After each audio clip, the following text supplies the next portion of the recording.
Well, I've never really been somebody who has like known what they wanted to do when they grow up. Like some people, they just know from when they're in junior high or whatever, they want to be a doctor, they want to do this, and I like still don't know what I want to do.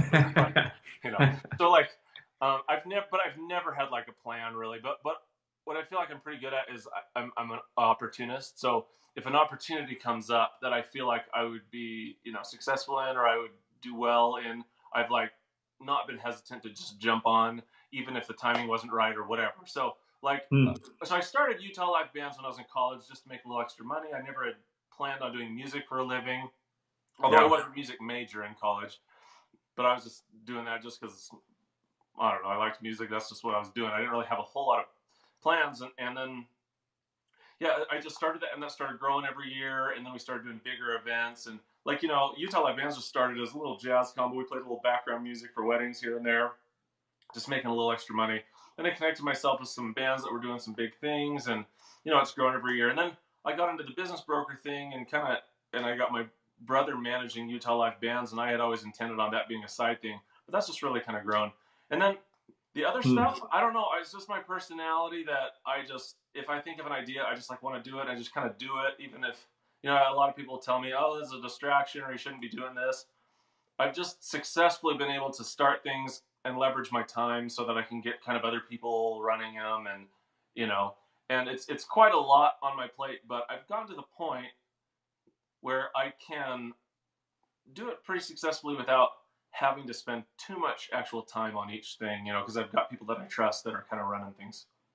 I definitely want to get into that because I think something, when I'm working with entrepreneurs and executives and business owners, the time is always a big thing. How much time do I devote to something? What do I say yes to? What do I say no to? Yeah, that's But I it. want to go back to where you're taking advantage of opportunities because that's something that people maybe shy away from sometimes, or it doesn't fit perfectly, or maybe there's a little bit of fear involved in like, well, what if it doesn't work out? So talk to us about how you work through some of that when those opportunities do come along. Well, I've had a lot of things not work out, so um, so like I started a little vending machine business, and that just was completely flopped. And then like I've started little websites that just like we put some time and money into it, and it was just like so stupid. Nobody ever went to it, and we just like shut it down. So I've had my share of failures too. But what I think you hit the nail on the head when you were talking about time, though, because time, if you're wanting to leverage yourself and try to make as much money as you can and be as successful as you can and do as much as you can, time is your biggest enemy, or it can be your like most valuable friend. So putting things off your plate that you don't actually have to do is very, very difficult for people. And it was very difficult for me. That was one of my weaknesses. I just didn't trust anybody to do things that I felt like I could do. I felt like I could sell better Hmm. than anybody. I could run the business better than anybody.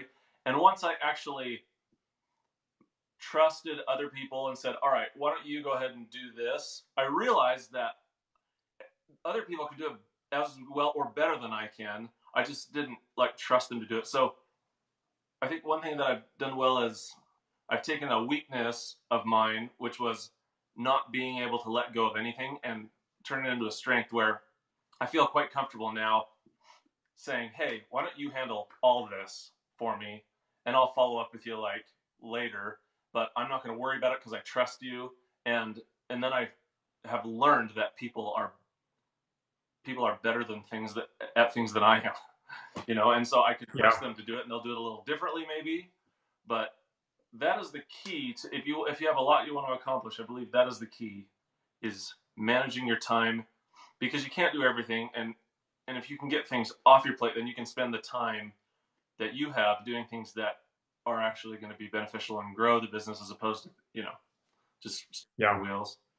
Well, you can be like the visionary. You can have the ideas and you can execute them, and then as people gain trust around you, you can hand it off and say, "Go execute on this." Mm. What I really liked about what you said is that yeah, you want to trust people, but hopefully, what all of the entrepreneurs watching this or listening to this don't do is just go give everything away without that second part that you talked about, which is the follow up.